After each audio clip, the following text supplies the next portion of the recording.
అదేవిధంగా ఇక్కడ వచ్చిన స్టూడెంట్స్ అందరికీ, అదేవిధంగా ఇక్కడ వచ్చిన వాళ్ళ తల్లిదండ్రులకి, వాళ్ళ టీచర్స్.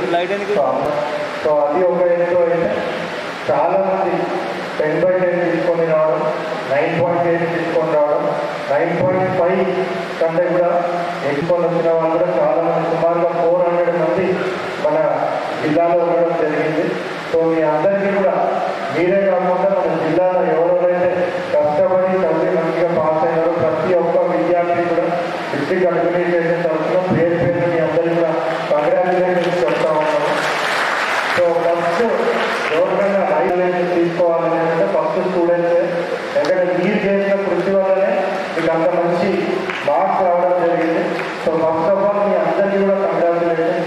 తర్వాత క్రెడిట్ ఎవరికైనా వెళ్తుంది అంటే అది మీ పేరెంట్స్, మీ తల్లిదండ్రులకు. వాళ్ళు మిమ్మల్ని ప్రోత్సహించి మంచిగా మిమ్మల్ని స్కూల్కి పంపించినందువల్లనే మీరు ఇంత మంచి పొజిషన్, ఇంత మంచి ర్యాంక్, ఇంత మంచి మార్క్స్ తెచ్చుకోవడానికి సాధ్యమైంది. కాబట్టి ఉండాలని పెట్టడం జరిగింది.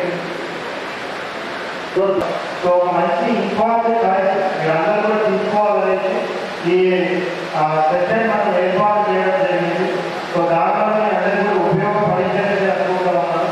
సో ఒకటి మనం గుర్తుపెట్టుకోవాలి ఏంటి అంటే సక్సెస్ అనేది సో ప్రతి మీరు స్టెప్ ఇప్పుడు వేయడం జరిగింది. సో లైఫ్ అనేది కూడా ఒక మౌంటైన్ లాగా ఉంటుంది. సో ఆ టాప్ ఆఫ్ ద మౌంటైన్ మీరు వెళ్ళాలంటే ఎన్నో స్టెప్స్ మీరు దాటుకుంటూ వెళ్ళాల్సిన అవసరం ఉంటుంది.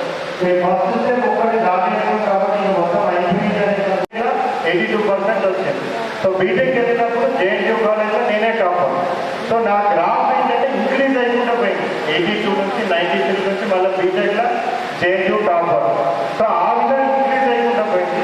సేమ్ స్కూల్లో మా టాపర్స్ ఎవరైతే ఉన్నారో 550 తెచ్చుకున్న వాళ్ళు, 560, 570 తెచ్చుకున్న వాళ్ళు, వాళ్ళ గ్రాఫ్ డిక్రీజ్ అయిపోయినా పోయింది. సో అప్పుడు మళ్ళీ ఇంటర్లో వచ్చేసరికి 89%, కొంతమందికి 90%, కొంతమందికి 91%. బీటెక్ వచ్చేసరికి కొంతమందికి సబ్జెక్ట్స్ కూడా మిగిలింది. సో ఆ విధంగా మనకి ఎప్పుడు కూడా ఉండదు. మన గ్రాఫ్ ఎప్పుడు కూడా ఎక్స్పోనెన్షియల్గా ఇంక్రీజ్ ఉన్నారు.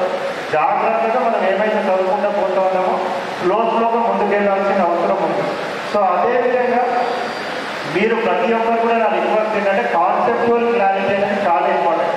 సో కాన్సెప్ట్ లేకుండా జస్ట్ మనం బట్టి కొట్టి మార్క్స్ తెచ్చుకున్నారు అనుకోండి, ఫైనల్గా మనం ఎవరైనా కానీ కష్టపడి చదివేది ఎందుకంటే ఫైనల్గా మనం డిగ్రీ అయిపోయినా కూడా పీజీ చేసినా కూడా మీరు ఇప్పుడైతే ఫస్ట్ స్టెప్ మీరు మంచి సక్సెస్గా అందుకున్నారో అన్ని స్టెప్స్ కూడా మీ క్యారియర్లో మంచిగా అందుకుంటారనేసి మంచి ఇంజనీర్స్, డాక్టర్స్, టీచర్స్, కలెక్టర్స్, ఎస్పీలు, ఐపీఎస్ ఆఫీసర్స్ మంచి పొజిషన్లో మీరు అందరూ కూడా వెళ్ళి సొసైటీకి పాజిటివ్గా కాంట్రిబ్యూట్ చేస్తారనేసి ఎక్స్పెక్ట్ చేస్తూ మీ అందరికీ కూడా పేరు పైన మరొకసారి కంగ్రాచులేషన్స్ చెప్తాము. Thank you.